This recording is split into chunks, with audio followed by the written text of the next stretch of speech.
ዶላር ከኢትዮጵያ ብር አንጻር በትይዩ ገበያው ወይ ደግሞ በጥቁር ገበያውና በፎሬክስ ቢሮዎች እምብዛም ዋጋው ሊጨምር አልቻለም። እንዲያውም ቅናሾችን እያሳየ በተከታታይ መሄድ ከጀመረ በጣም ረጅም ሳምንታት እየተቆጠሩ መጥተዋል። እኔም በዚህ ጉዳይ ላይ ቪዲዮ ከሰራሁላችሁ ትንሽ ቆየት ብያለሁና እስቲ ከሰሞኑ ያሉ አንዳንድ የዚህን ገበያ አፕዴቶች ልንገራችሁ በዛሬ ቪዲዮ። እስከ መጨረሻ ተከታተሉኝ። ይህ ንጋት ፖስት ነው። ፋይናንስ፣ ቢዝነስ እና ካፒታል ማርኬትን እናወራለን። እስከ መጨረሻ ተከታተሉን።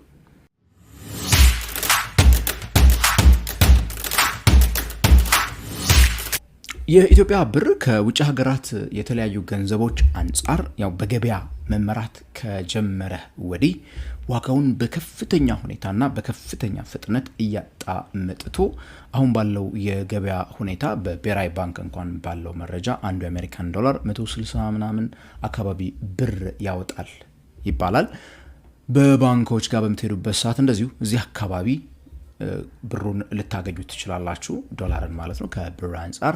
ነገር ግን ወደ ፎሬክስ ቢሮዎች በምትሄዱበት ሰዓት ለምሳሌ በዚህ በትላንትናውና በዚህ ባሳለፍናቸው ሳምንታት እንኳን ማለት ነው 176 ብር እስከ 180 ብር ባሉት መካከል ነው ግብይታቸው እየተፈጸመ ያለው። ሄዳችሁ ከፎሬክስ ቢሮ ልትገዙ በምትፈልጉበት ሰዓት ኮሚሽናቸውን ጨምረው እስከ 181 ብር አንዱን የአሜሪካን ዶላር የሚሸጡ የፎሬክስ ቢሮዎች ነበሩ በዚህ ባሳለፍናቸው ሁለትና ምናምን ሳምንታት። ዶላር መጀመሪያ አካባቢ ከጥቂት ሳምንታት በፊት ሜቢ ይህንን የመጨረሻ ጊዜ ቪዲዮ የሰራውላችሁ ታይም ላይ ካስታወሳችሁ በዋናነት በኢራን እየተደረገ ከነበረው ጦርነት ጋር ተያይዞ ሰዎች ወደ ዱባይ ጉዟቸውን ከመቀነሳቸው ጋር ተያይዞ ነው ከፍተኛ የሆነ የዶላር ዋጋ መቀነስ የመጣው። ብዙ ሰዎች ያው እነዚህ ትራቭለርስ የምንላቸው ከፎሬክስ ቢሮዎችና ከነዚህ ከተጠቀሱት ለምሳሌ ደግሞ ብላክ ማርኬቱ ላይ ሄደው መግዛትን ከማቆማቸው የተነሳ ወይ ደግሞ እዛ ዱባይ ምናምን የነበሩ ብላክ ማርኬት የሚሰሩ ሰዎችን የሚገዛቸው ሰው በሚያጡበት ሰዓት ዋጋው እየወረደ የመጣበት ሁኔታ ነበረ። ያ ነገር አሁን እንግዲህ አብዛኛው የመካከለኛው ምስራቅ አካባቢ ምንም እንኳን ያው ነገሮች እንትን ባይሉም አብዛኛው ጉዞዎች ተጀምረዋል። አብዛኛው የኢትዮጵያን አየር መንገድ ጨምሮ ጉዞ እያደረገ ነው። ከዛ ባለፈው ወደ ቻይና የካንቶን ፌር ደግሞ ከመድረሱ ከመከፈቱ ጋር ተያይዞ እንደዚሁ ብዙ ሰዎች ወደዛ መጓዝ የጀመሩበት ጊዜ ነውና ከዚህ አንጻር የዶላር ፍላጎት ይጨምራል ተብሎ ነው የሚጠበቀው። እርግጥ ነው አለ የዶላሩ ፍላጎት።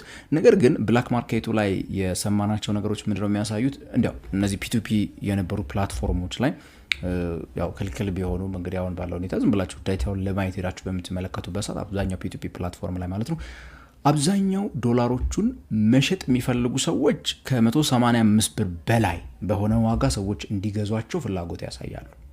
185 ብር ብዙ ዶላር የሚሸጡት ናቸው። እንዲያውም አንዳንዱ ትንሽ ዶላር የሚሸጡት 187 ብር 188 ብርም ሲጠይቁ ታይተዋል።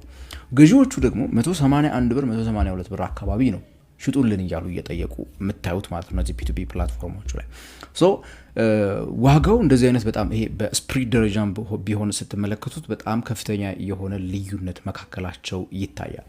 እነዚህ ነገሮች ለምንድን ነው እየሆኑ ያሉት የሚለውን ነገር እንግዲህ ስንመለከት በአንድ መልኩ ቅድም ያልኩት አይነት የጦርነቱ ኢፌክት ሜቢ እንግዲህ እስካሁን ገና ያልቀዘቀዘበት ሁኔታ ሊኖር ይችላል። ከዛ ባለፈ ግን ወደ ሀገር ውስጥ በተለይ ፎሬክስ ቢሮዎች ላይ ስነግራችሁ እንግዲህ ሰሞኑ ያለ ዴታ እንኳን የሚያሳየው እስከ 181 ብር ዶላር እየሸጡ ነው አብዛኛዎቹ ፎሬክስ ቢሮዎች ማለት በሚቻልበት ደረጃ። በጣም ከፍተኛ የሆነ የዶላር ሰፕላይ አላቸው። በተለይ ደግሞ ከፋሲካ በዓል ጋር ተያይዞ ሰዎች ወደ ሀገር ቤት በሚገቡበት ሰዓት ብዙ ዶላር ወደ ገበያ ገብቷል።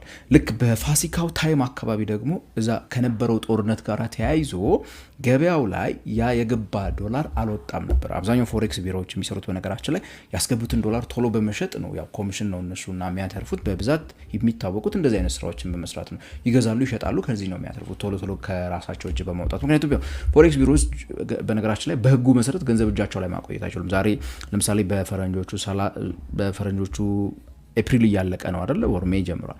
ለምሳሌ እንደዛ በሚሆንበት ሰዓት የቀጣዩ ወር ከመድረሱ በፊት የመጨረሻው ቀን ላይ በእጃቸው የካፒታላቸው 15 በመቶ ነው 25 በመቶ ሶሪ ከዛ በላይ ገንዘብ መያዝ አይችሉም። በውጭ ምንዛሬ በብር ቀይረው መያዝ ስላለባቸው ግዴታ እንዲሸጡ ይገደዳሉ። ስራቸው በዋናነት ማገለባበጥ ስለሆነ ቶሎ መሸጥ ይፈልጋሉ። እንደዛም ሆኖ አብዛኛዎቹ ፎሬክስ ቢሮዎች ላይ ባለ መረጃ መሰረት እንግዲህ በብዙ 100 ሺህ የሚቆጠሩ ዶላሮችን በእጃቸው ይዘው የሚገዛቸው ሰዎች አጥተው ተቀምጠዋል። እነዚህ ፒቱፒ ላይ ሄደው በ181 እንግዛችሁ በ182 እንግዛችሁ የሚሉ ሰዎች እንደዚህ አይነት አማራጮች ስላሏቸው ነው አሁን ባለው ሁኔታ ሜቢ እንግዲህ ፓራላል ማርኬቱ ላይ ያን ያለ እንቅስቃሴ የሌለው። ታዲያ ሁሌም እንደምነግራችሁ የኛ ሀገር የባንኪንግ ሴክተሩ የፎሬክስ ትሬድ ሌላ ዓለም ውስጥ የተፈጠረ ነገር እንደሆነ ሁላችሁም ስለምታውቁ እሱ ለማንም አይገባም። ምክንያቱም እዛ ስቲል እየጨመረ ነው፣ ስቲል ይጨምራል። ስቲል ማለት አይደል ነው። እንዲያውም ስጦታ ያለበት አሁን ለፋሲካም ስጦታ ነበር አይደል? ታስታውሳላችሁ። በግዢ ደረጃ ከ160 በላይ ገዝተው በ150 ቤት እየሸጥን ነው የሚል አይነት እንድምታ ያለው መልእክት የሚያስተላልፉ ባንኮች እንደነበሩ ታውቃላችሁ። ምክንያቱም አንድ ባንክ 153 ብር የመግዣ ዋጋ አለኝ ብሎ እዛ ላይ 10 ብር ሲጨምር 163 ብር ነው አንዱ ዶላር። መሸጫ ዋጋው 153 ላይ 4% ነው ጨምሮ የሚሸጡት ታውቃላችሁና ከኮሚሽን አንፃር ማለት ነው። 153 ላይ እንግዲህ 4% ስትጨምሩ 160 ብር 63 ብር በታምራ አያርፍም፣ ከዛ በታች ነው የሚሆነው። ስለዚህ ባንኮቹ በ163 የገዙትን በ163 በታች እየሸጡ ነው የሚል አይነት እንድምታ ስላለው የነሱን ጨመረ አልጨመረ ብሎ ለማውራት ለኔ ያው ትንግርት ስለሚሆንብኝ ምንም ኤክስፕሌን ለማድረግ የማልችለው ነገር ስለሆነ ነው ምተው ብዙ ጊዜ ይልቅ ገበያ አመልካች ስለሚመስሉኝ ፎሬክስ ቢሮዎች ላይ ያሉት ቁጥሮች ገበያ ላይ ያሉትን ፍላጎቶች ልክ ሄዳቸው የብላክ ማርኬቱን ፒቱፒዎች ላይ ሰዎች የሚጠያየቁትን በምትመለከቱበት ሰዓት የዛ አመልካይ ስለሆነ ማለት ነው። ሶ ኤኒዌይስ ግን በአንድ መልኩ ሰፕላይ ሳይዱ ላይ በሆነ መልኩ በተለይ ካሽ እነዚህ የመሳሰሉት ላይ ጥሩ አይነት እንቅስቃሴ አለ። ያው በአሉን ምኑ አስታኮ ማለት ነው። ብዙዎች 190 ቤትን ሰብሮ አልፎ 200 ብር ይገባል ያሉበት ታይም ኦልሞስት እያለፈ መጥቷል። በተደጋጋሚ እኔ ቪዲዮዎች ላይ ኮሜንት ሴክሽን ላይ 1 ወር ጠብቅ 2 ወር ጠብቅ የተባሉት እንግዲህ እኔ ቪዲዮውን እንደዚህ አይነት ቪዲዮዎች መስራት ከጀመርኩባቸው ጊዜያት ጀምሮ ኦልሞስት ፍሎት ከተደረገ ከሆነ ጊዜ ጀምሮ እንዲህ ይባላል። ነገር ግን አይ ቲንክ 190ን ወጥሮ ይዞታል። ኦልሞስት ሄዶ መጥቶ ኦልሞስት ወደ 181 እና 183 እንደዚህ አይነት ቦታዎች ላይ ቁጥሩን ወጥሮ ይዞታል።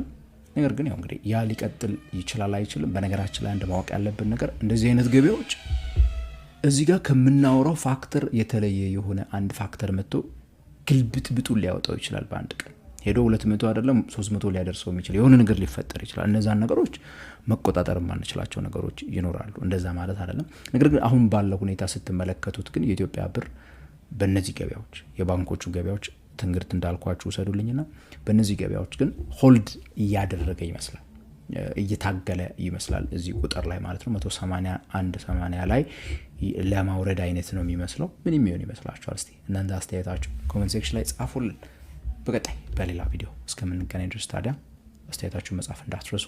ቻናሉን ሰብስክራይብ በሉ። ከኢትዮጵያ ውጭ ካላችሁ ጆይን በሉ እያልኩኝ የምሰናበታችሁ ከንቃት ፖስት እኔ ገሜ በራው ነኝ።